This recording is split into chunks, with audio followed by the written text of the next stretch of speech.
felt that, isn't it? That's just how much love and appreciation that we have for you.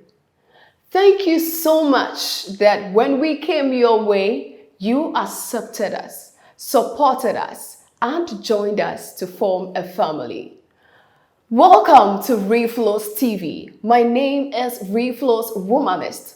And as you know, all this while, we have been on this journey of sharing our personal experiences on issues that affect us across the globe. Are you in the present and looking forward to a better future?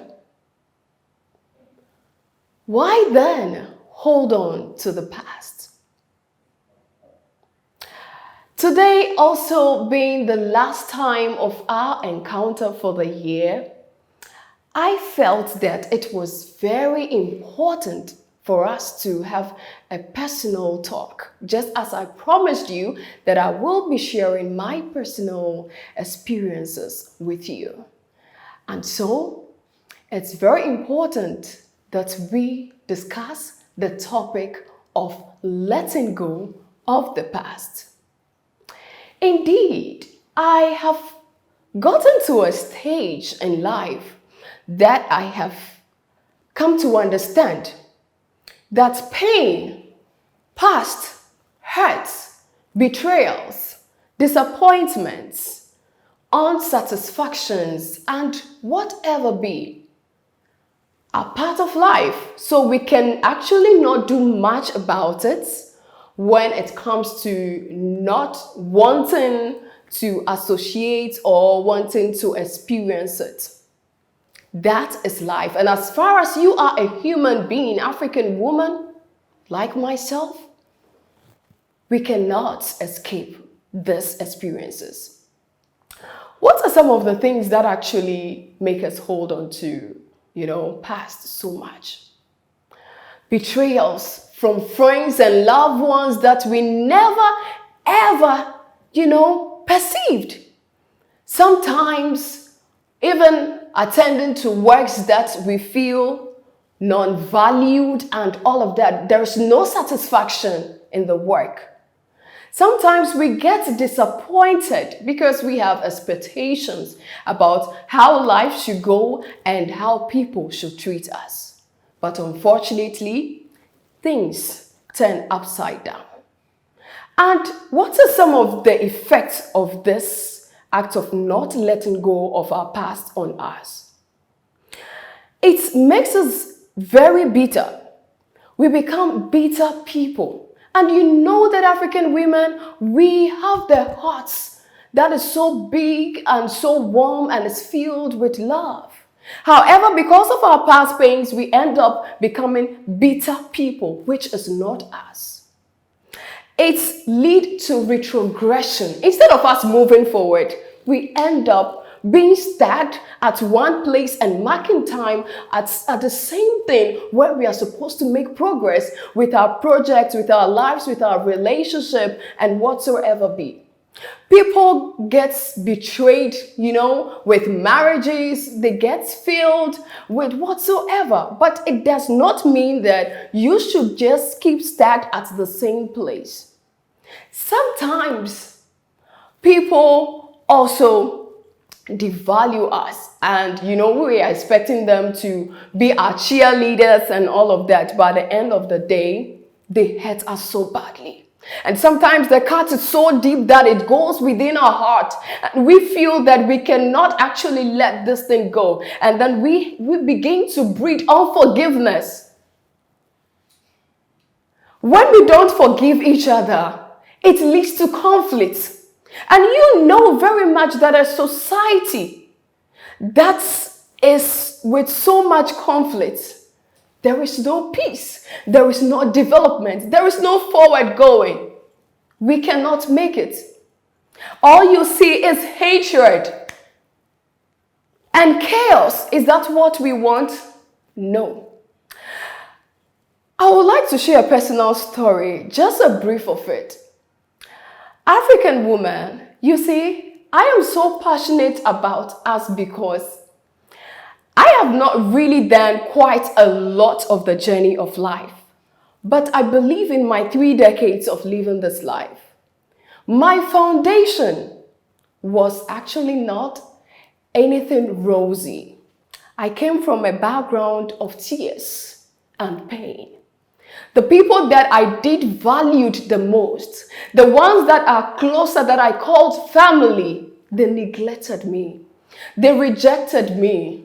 They betrayed me. They abused me, not sexually, but physically. And I have marks all over my body, and I call them the scars of my victory. I mean, it got so much to me that my own biological father, whom I called father, did not actually portray the kind of love that I needed from him. I don't know whether there were issues with him, or I just do not understand. So we never had a relationship. It was always an issue of cat and dog. He always made sure that I felt the pain for whatsoever. There were times that food would be prepared in the house and I was denied. The food will be locked, and when it gets spoiled, I am being blamed. And so the very last moment I had with my father was based on this. He prepared food and then locked it up and denied me the opportunity of having some. The food got spoiled. A young teenage girl, I was so happy to go to school and seek knowledge. I went to my father, of whom I knew because I didn't have my mother with me. I never knew her. And I said, Daddy, I'm ready for school. See to me, give me what is due me so that I go to school. My dad, out of anger, really heated an iron down waiting for me. I didn't know, and just when I asked for the money, the iron was raised just right onto my face. It took the grace and the strength to run for my life. I went out with tears and lost within me. And I left to school without food nor money because I had the spirit of determination and resilience. I wanted it so much. But all of these things did not really get to me. When even it did, that for now that I've grown up, there are times that I get depressed, I break down because I feel that that's pain. Those pain has withheld me. Emotionally, I am not together. Sometimes I'm afraid to even express love because I don't even know what it means to be loved because I did not get it. But at the end of the day, I sat myself down and I said, it is about my life. I need to revise and learn from this pain that has been given to me from childhood that I know nothing of no fault of mine. And I began to learn the spirit of confidence, being resilient. So when I move out there, people say, you are a strong person. When it gets so tight, I am pushing, and they don't know that the foundation prepared me. Instead of hurt, I decided to learn lessons out of it. I decided to let go of the pain because it was not doing me any good. I was rather diminishing as a person and I was not growing. You may be experiencing the same thing. Maybe you have been betrayed by your friends, by family, by a married spouse, whatsoever be it. I think it's time to learn to let go of the pain, let go of the past, because it's a new year. Learn the lessons out of pain. Life is a roller coaster. It's not always going to be easy. When it comes and it's difficult, let's learn to embrace the lessons that we need for our future. Allow yourself to express the emotion when you feel it. Don't hold on to it because it will be too much for you. Express it. Cry if you want to cry. Scream if you want to scream. But make sure that you do not overdo it. Cry to your pillow. Wake up in the morning and look so confident and so polished. And that is an African woman for you. Focus on yourself and your vision, where you want to go, not what has happened to you in the past or what is happening right now, but where you want to go. Your value, your vision, your impact. That should be your focus. So develop a positive mantra and positive mindset all the time. The negative crosses your mind, you use the positive to backlash it. Create a physical, distance between people that hurt you, and rather embrace good relationship, positive relationship, friendships, discourses, communities that will help you grow as a person. Last but not the least, be kind to yourself. Don't be too critical when you make a mistake or you regret. Don't be too critical. Be kind and gentle to yourself because you deserve love. Just like any other person you are valuing right now. Debunk the negatives. Grow. Let go of the pain. Let go. Let go. Let it go. Because you know what?